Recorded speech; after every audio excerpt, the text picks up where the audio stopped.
insights that reflect the dynamic landscape of our expenditure in cardiac science department. So just to state about the Manipal hospitals, it is one of the largest chains in the country with 33 hospitals across 17 cities. In Palanvihar, Gurugram, we have been serving the community for the last 15 years and will be continuing to serve you better. So just to state that we have the world-class ICU care and the best clinical talents in all the branches. So today we have gathered here to celebrate a grand success where our doctors at Manipal Hospital Gurugram successfully treated 17-year-old male suffering from fatal abdominal aortic aneurysm rupture. So I would like to introduce Dr. Manmohan Singh Chauhan, our consultant and head department of cardiothoracic and vascular surgery. Dr. Jeetu Mani, our consultant in cardiac anesthesia department. Dr. Piyush Goy, our consultant and head intensive and critical care. So without further delays, I would like to call upon Dr. Chauhan to address you all. Dr. Chauhan. Thank you so much, Dr. Nikhil. And I'm actually pretty elated. And the result, the outcome of this case is so good, despite all whatever the literature says. The literature says so bad about the disease. The prognosis is so bad, and still we could sail through. And all thanks to the trust that was bestowed on us as part of the patient family and the patient himself. Actually, because for us as a cardiac team, we do very major cases, and in every case we explain the risk of death to the patient. In that case, it becomes very important for the patient and their family to have a major trust on us. And this is one of the most limiting factor, I must say. And on that part, the family was very, very supportive. The patient was, Mr. Rajesh was very positive, and that is the most important thing that decides the outcome of any disease or any procedure in our field. So, should we talk about the case also? Yeah, if you can suggest us what was the condition and what best precautions or early intervention is required and all those things to our guests. Can we call? Yeah, sure, please. Please. Join us. I would like to call Mr. Rajesh. He's our patient. So, Dr. Mohan, just to interrupt, one of the requests is if we can convert in Hindi so that it is better for our public to understand. अब जैसे mister Rajesh, anywhere अगर ये 3 centimetre से ज़्यादा बड़ी होती है artery, तो उसको एन्यूरिज्म करार दिया जाता है कि ये एन्यूरिज्मल आर्टरी है। 3 सेंटीमीटर से अगर बड़ी है या कोई भी नस बॉडी की अगर है, चलिए इसका तो 3 सेंटीमीटर से ऊपर है, या गर्दन की नस है या कोई भी किडनी की नस है, अगर वो अपने एक नॉर्मल हायर लिमिट वाले डायमेंशन से 50% ज़्यादा अगर बड़ा हुआ उसका साइज है, तो उसको एन्यूरिज्मल कहा जाता है। एक लिमिट होती है एन्यूरिज्म की भी। अगर यही आर्टरी की मैं बात बोलूँ, अगर ये एक नॉर्मल सेटिंग में अगर मान लीजिए इनको बुखार नहीं आ रहा होता, कोई हम अगर इन्फेक्शन अगर सस्पेक्ट नहीं कर रहे होते, तो इसको ऑपरेट करने की जो लिमिट होती है that is more than, if it is more than 5 और 5.5 सेंटीमीटर्स। इनके केस में we had to do it in just 3.5 centimetres also, because it is a mycotic aneurysm. Mycotic aneurysm का मतलब ये हुआ कि शरीर में कहीं इन्फेक्शन था, ब्लड में इन्फेक्शन था, और वो जो इन्फेक्शन है वो आर्टरी की वॉल में जाके बढ़ गया। वो इन्फेक्शन फिर वो आर्टरी की वॉल को खाता रहा, उस आर्टरी को उसने खराब कर दिया, और एक दिन ऐसा आया कि वो नस पूरी फट गई। तो ये इतना अनकॉमन है कि अगर मैं टोटल एन्यूरिज्म भी बताऊं कि जितनी भी एन्यूरिज्म के केसेस है जिसमें आर्टरी आयोटा की एब्डोमेन वाली आर्टरी अगर बड़ी हुई होती है, उसमें माइकोटिक एन्यूरिज्म का percentage is just 0.3%, just 0.3. That is how rare it is. And if you go through the literature, then mortality is very high. It is like 99%. आपके अपने एक्सपीरियंस में आपने इस तरह के कितने केस देखे हैं? Mycotic aneurysm, this is my first case. First Aneurysm, we do it regularly. Aortic aneurysm, like हमारा पेंटाइल सर्जरीज होती है, हमारी आपकी हार्ट में से जो नस निकलती है वो बड़ी हो जाती है। आयोटिक डिसेक्शन जो होता है वो कई बार मेजरली होता है, बीच बीच में कई पेशेंट्स होते हैं। लेकिन जो माइकोटिक एन्यूरिज्म है, this is the first. Reason क्या है सर इसका? इन्फेक्शन, बॉडी में इन्फेक्शन से आप जो बोला था 2 महीने से उसका फीवर से आ रहा था, like we all tried antibiotics and all this. Continuously fever था इनको 2 जुलाई से 102 103 एंड उसका मेन रूट मिल ही नहीं रहा था, ऑलरेडी सारे स्कैन्स हो गए थे बट कॉज मिल ही नहीं रहा था।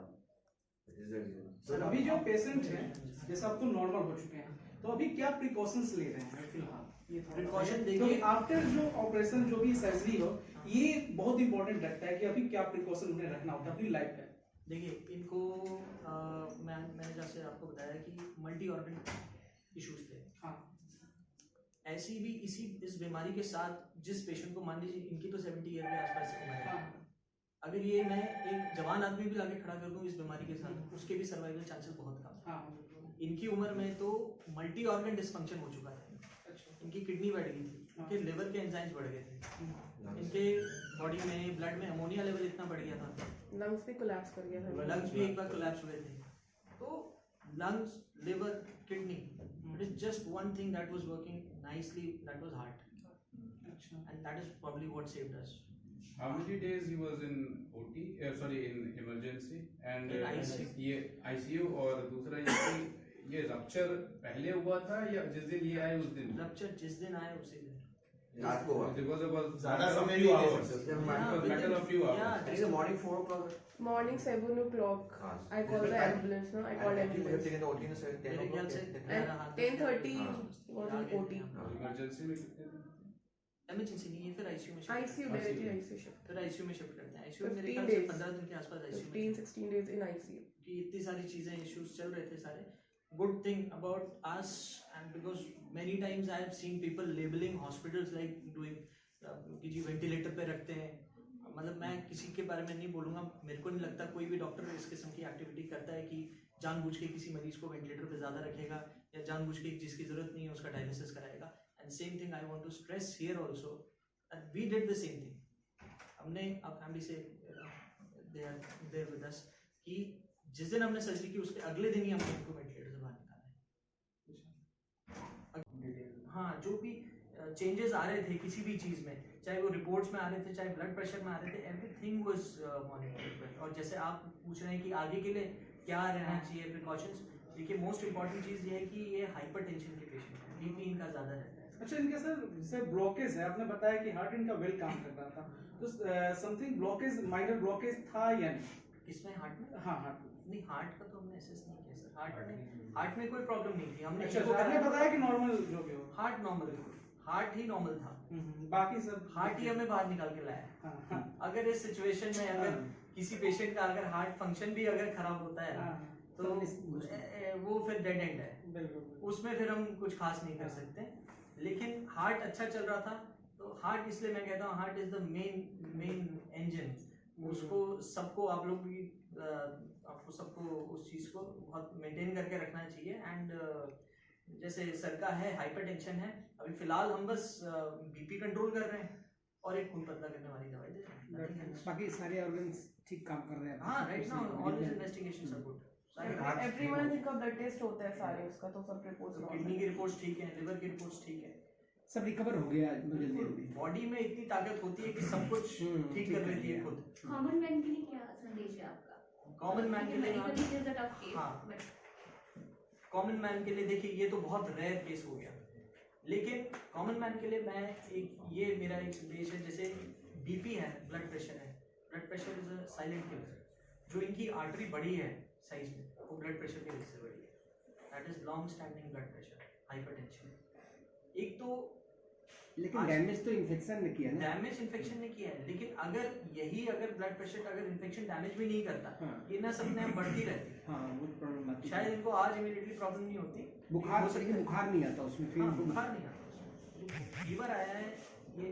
और देखिए फीवर जो इतने लंबे समय से चल रहा है, तो मैं क्लिनिशियंस को भी और पॉपुलेशन के लिए भी कहता हूँ कि जो सिम्टम्स हैं, मतलब एक क्लिनिकल एक आई चाहिए। लेकिन इसमें देरी हो गई जब उसको पकड़ने में, तभी तो वो फिर जाकर फटा ना। हाँ, यदि शुरुआत में ही पकड़ लेते नहीं, पकड़ा जाता है, ऐसा कुछ ये सिस्टम होना चीज चाहिए। जो इनकी नस फूली हुई है, हाँ। ये तो हमें पता चल ही गया था हम्म। कि नस फूली हुई है, लेकिन बुखार के टाइम पे उसकी सर्जरी नहीं की जाती। You suggested me कि सितंबर में सर्जरी करनी है, आपने तो मेरे को जुलाई में बोल ही दिया था, until unless रप्चर नहीं होती तो वो पहले नहीं। वो बुखार ठीक है और वो ऑलरेडी डॉक्टर मनोहर ने इन्फॉर्म कर दिया था He कि had सितंबर fever में for सर्जरी 8 करनी है। weeks. Fever for 1 to 2 1 to 4 weeks। 4 weeks, 4 months। एक महीना फीवर चला। 2nd of July से 30th July तक इनको कॉन्टेक्ट डायग्नोसिस इनके हॉस्पिटल में बन गई थी कि most probably this is the reason. He approached your hospital for the first time. I mean, पहले भी सबसे पहले पहले आपके भी पास यहीं आया। एडमिटेड थे, पहले अच्छा, भी यहीं एडमिटेड। पहले The ऑलरेडी fever 15 था। days एडमिटेड थे जुलाई में। There is a term called fever for unknown origins. Pyrexia of unknown unknown origin जो होता है, तो this is the fever होता है, we do all the culture and all these things, but there is no culture reports or nothing is present. This is a case of like that, fever of unknown origin means pyrexia of unknown origin. Sometimes हम लोग culture किया था, we have all the antibiotics and whatever probable, so we have this done, but you are okay. But the thing is that जब वो हमको नशे मिले थे, there is a criteria to do the operations also. देखिए जब कितना होता है क्या नहीं, तो हम सभी नशे एक्टिव इन्फेक्शन में अगर हम हाँ। सर्जरी करते हैं हाँ। तो वो आर्टरी की हालत ऐसी होती है, वो गली हुई होती है। उसको अगर मैं उस कंडीशन में खोलता, मैं जल्दी में डिसीजन लेता, अरे यार ये तो आर्टरी खुली हुई लग रही है, बुखार भी आ रहा है, कोई शायद फिजिशियन मेरे को पुश करते, नहीं डॉक्टर साहब इसको तो करना पड़ेगा आपको, तो वो चीज़ नहीं थी। यहाँ डॉक्टर अमिताभ के अंडर में इनिशियली एडमिटेड थे, तो he gave me a free hand that you decide when to operate. So his immunity went down in 4 weeks. Problem Further. Yes immunity went down, इसी वजह से इनके बॉडी के रिजर्व्स खत्म हो गए, प्रोटीन खत्म हो गया, खाना नहीं खा पाते। एल्बुमिन इज अराउंड 1.8, एल्बुमिन केवल 4। उसमें जो एक नॉर्मल आदमी का 4 के ऊपर होता है, इनका 1.8। अब उस दौरान अगर हम सर्जरी करते हैं, जो आर्टरी की वॉल है ना, आखिरकार मेरे को टाँके लेने हैं, अगर वो पूरी गली हुई होगी तो उसमें मेरे टाँके टिकेंगे नहीं, it will keep on bleeding. और ब्लीडिंग किससे, कौन सा प्रेशर उसको झेलना है, जो हार्ट फेंक रहा है खून। हार्ट आपका 150 के प्रेशर पे, 140 130 के प्रेशर पे खून फेंक रहा है। मेरे सूचर्स आपके इतने मेटिकुलस होने चाहिए और वो टिश्यू की स्ट्रेंथ इतनी होनी चाहिए कि वो सूचर्स उसको होल्ड कर सके। अगर मैंने तब सर्जरी की होती, मैं कुछ भी मैं ओटी से बाहर नहीं आता। और एरोटा ही वही है जहाँ से आपको पूरा बॉडी का blood every blood supply main. कई लोग इसलिए मैं कह रहा हूँ ओटी से, तो the decision when to operate, when to hold the procedure, that is what surgeons learn over a period of time. नहीं करता है। He also had a major role in treating the patient post-op and even pre-op. तो 1 महीने तक continuous fever चलना, दिन में 3-4 बार बुखार आना, दवाइयाँ चलनी, उसके बाद फीवर कम होना। और आप खुद इमेजिन कीजिए, अगर हमें 1 हफ्ते तक भी अगर बुखार रहता तो हमारी क्या हालत हो जाती है। पेशेंट को 1-2 महीने तक कंटिन्यूस बुखार रहा है, और उस बुखार का हम कॉज ढूंढ रहे थे कि कॉज क्या है, कहाँ से है, कल्चर कराए, 10 चीज़ें कई चीज़ें कराई, and that is the time when I was involved. उससे पहले डॉक्टर अमिताभ भी देख रहे थे, तो इनका एक ना पहले एडमिशन में एक सीटी स्कैन हुआ था। सीटी स्कैन में एक ऐसा आया था कि जो इनकी आयोटा है, जो आर्टरी हार्ट में से निकलती है, जो बाकी शरीर को खून देती है, उसमें वो फुली हुई थी, उसका डायमेंशन थोड़ा बड़ा हुआ था।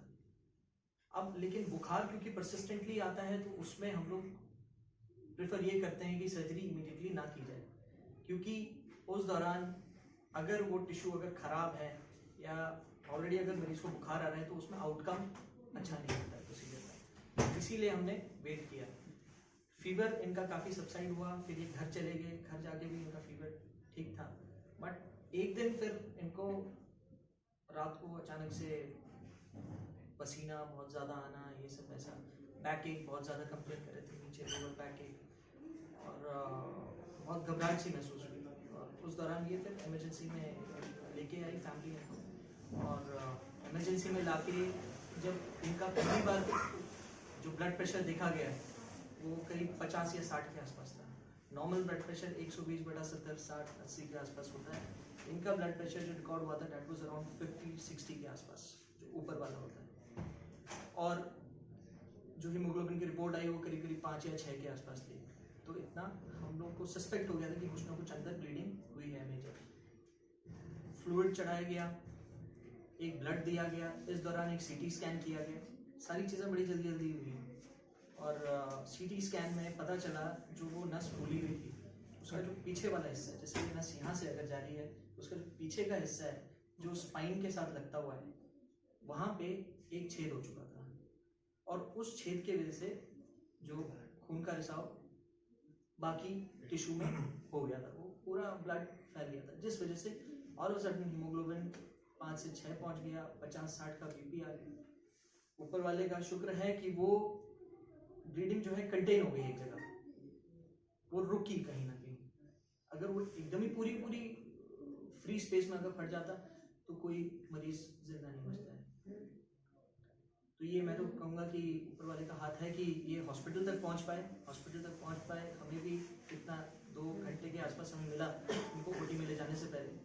तो इमीडिएटली फिर हमने फैमिली की भी काउंसलिंग की, हमने बताया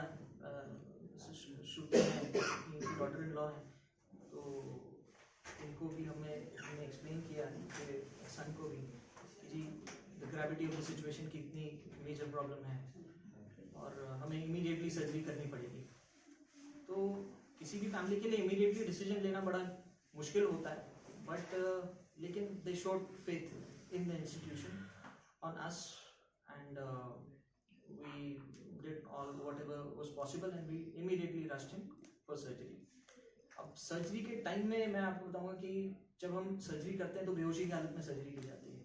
तो जब बेहोशी की हालत में सर्जरी की जाती है, पेशेंट का ऑलरेडी अगर ब्लड प्रेशर अगर 70-80 के आसपास चल रहा है, हीमोग्लोबिन 5-6 का है, उसमें जैसे ही एनेस्थीसिया दिया जाता है, अभी क्या होता है वो 80 का ब्लड प्रेशर भी क्या है, पेशेंट जागा हुआ है इसलिए मेंटेन कर रहा है। इस मरीज को आप सुला दो दवाई देके, यही प्रेशर आपका 30-40 पहुंच सकता है। इसमें हमारे cardiac anaesthetist doctor Jeetu Mani हैं, इनका बहुत मेजर रोल था कि सर्जरी करने से पहले जो वेंटिलेटर पे डाला जाता है, बेहोशी की दवाई दी जाती है, वो बहुत ही स्मूथ तरीके से ऐसा हुआ कि हमें ये महसूस नहीं हुआ कि पेशेंट क्रैश कर सकते हैं, क्योंकि हमने क्रैश होते हुए देखे कि कोई भी थोड़ा सा भी रेकलेस, थोड़ा सा भी ऐसा बिहेवियर हो कि यार आदमी इतना ध्यान नहीं दे रहा, हाँ चलो ठीक है, पेशेंट ने करना शुरू कर दिया, हमने तो किया। Every step was so nicely done कि हमें फिर सर्जरी जब हमने एब्डोमेन खोला तो हमें मेरे को जो नस है वो उसकी एग्जैक्ट लोकेशन ढूंढने में मेरे को कम से कम 2 से 3 घंटे लगे, क्योंकि जो बुखार इतने टाइम से चल रहा था उसके ऊपर जो है ना इतनी मोटी करीब 2 से 3 सेंटीमीटर की परत जमी हुई थी नस के ऊपर। तो हमें पूरी आंतें ऊपर हटा के, इधर उधर हटा के, पीछे एकदम वो नस होती है एओर्टा, उसको हमें ढूंढना पड़ता है। अब जो ऑलरेडी ब्लीडिंग हो चुकी है वहाँ उसको उस क्लॉट ने रोक के रखा हुआ है। अब उस क्लॉट के अंदर अगर हम ऐसे ही घुस जाएं तो अचानक से वो फट सकता है और पेशेंट ऑन टेबल क्रैश भी हो सकता है। बहुत चांसेस होते हैं ऐसी सिचुएशन में, क्योंकि हमें इस एरिया में घुसने से पहले मेरे को ऊपर वाला जो नस है उसमें क्लैंप लगाना पड़ता है, थोड़ी देर के लिए बंद करना पड़ता है। उसमें मेरे को क्लैंप लगाने के लिए वो मेरे को दिखनी भी चाहिए, अब वो मुझे दिख ही नहीं रही थी। काफ़ी देर तक हमने डिसेक्शन किया, टिश्यू हटाया, तो फिर जाके हमें वो जगह मिली, उसमें हमने क्लैंप लगाया। नीचे हमने जो पैर को जो नसें जाती हैं उसमें हमने क्लैंप लगाया, तो जाके हमें मिला। फिर बहुत सारे थे, वो इवैक्यूएट किए, वो हटाए। फिर जब हमने नस को आगे से खोला, हमें कम से कम इतना तक किडनी को फ्लो नहीं मिला है। And at his age, at 70 years of age, I don't expect कि किडनी बहुत अच्छी होंगी। कुछ ना कुछ थोड़ी बहुत प्रॉब्लम सबकी किडनीज में आती हैं 80 साल की उम्र, 70 साल की उम्र तक पहुँचते पहुँचते, और उनको आप 40 मिनट तक सप्लाई ना दो तो that is in itself major issue. We were anticipating कि भाई आगे हमें आईसीयू में दिक्कत हो सकती है अगर हम यहाँ से भी बेल आउट होकर निकल आए। तो हमें ऊपर क्लैंप लगाना पड़ा 40 मिनट्स तक, ब्लड सप्लाई वहाँ नहीं गई। फिर ये हमने ये टिश्यू हटाया, एक प्रोस्थेटिक ग्राफ्ट होता है, PTFE ग्राफ्ट कहते हैं उसका, वो हमने एनास्टोमोस उसमें टाँके लगाए, और उसके बाद ब्लीडिंग सारी चीज़ें चेक करके हमने फिर एब्डोमेन को बंद किया। इस दौरान सारी चीज़ें BP मेंटेन करना, सारी चीज़ें सर ने बहुत अच्छे से किया है। ICU में भी शिफ्ट होने के बाद फिर कई हमारे पास चैलेंजेस थे, जो चैलेंजेस के बारे में कुछ आप OT के चैलेंजेस के बारे में मैं डॉक्टर जीतू मनी हूँ। जिस दिन सुबह था एक्चुअली 8 o'clock अराउंड, मैं बस नॉर्मल OT के लिए आया था, तभी मुझे पता चला कि पेशेंट इमरजेंसी डिपार्टमेंट में थे। तो मैं इमीडिएटली वहाँ से OT में गया नहीं, मैं डायरेक्टली वहाँ पे गया, तो देखा कि अराउंड, मुझे अभी भी याद है, BP is 52/32 ऐसे ही था, 34, एंड उसमें सपोर्ट में था तभी, जो हम लोग BP बढ़ाने के लिए हम लोग दवा देते हैं। तो तो मैं इमीडिएटली बोला कि इसको सिटी में हम लोग देखते हैं। सिटी में देने के लिए सिटी में ही हमको मतलब लेके आके गए थे। तो उसके बाद मैंने सर हमको ओटी में लेना पड़ेगा, कोई हम लोग सब ओटी निकाल लिया, मैंने ओटी चाहिए इमीडिएटली। तो हम लोग शेड्यूल ओटी को बंद करके हम लोगों ने ओटी में लिया। हाँ, जैसे सर ने बोला कि इट्स वेरी डिफिकल्ट, क्योंकि इसमें बीपी में जिसमें आइनोटिक सपोर्ट है 50 में मुझे इंड्यूस करना था, and it's very tough job really. तो मैंने उसको जैसे कि सर को बोला कि मैं 80-90 का बीपी आपको देते रहूँगा, आपको जितना टाइम लगा लीजिए। तो सर ने मुझे बोला कि 2 घंटे मिले, तो 2 घंटे में हमको अपना टाइम मिल गया। Total procedure it's a very long time for surgery. So 40 minutes में यूरिन आउटपुट सब कुछ बंद हो गया था, क्योंकि उसका किडनी में सप्लाई बंद हो गया था हम लोग का। देन जैसे सर ने बोला कि एसएस नहीं मिल रहा था हम लोग को, जैसे वेरी पॉइंट मैं सर को पूछा कि रेनल आर्टरी कितना है, तो किडनी का आर्टरी कहाँ पे है, तो सर के एकदम पास में है। तो मुझे भी लगा कि ठीक है, आपको कोई हम लोग का चांस नहीं, आपको वैसे टेक द चांस। तो सर ने वहाँ पे क्रैम्प लगा दिए। तो मुझे सर ने पूछा था कि पोस्ट ऑफ का यूरिन आउटपुट क्या होगा। सर वो तो बाद में लिखेंगे, पहले उसको निकालना है हमें, if need to go for dialysis. तो हम लोग ने इस दौरान ऐसा हीमोडायनेमिक में अनस्टेबल 1 भी सेकंड के लिए ओटी में नहीं हुआ। And doctor Manmohan sir Chauhan ने जो सर्जरी की उसमें every step is very meticulously done, and we complete the surgery, and then we went to the ICU. Then first and foremost I want to keep a BP around good, so that renal perfection will be there. Urine output was 0। Then when I shifted the patient, urine output 0 है, on आइनोटिक support है।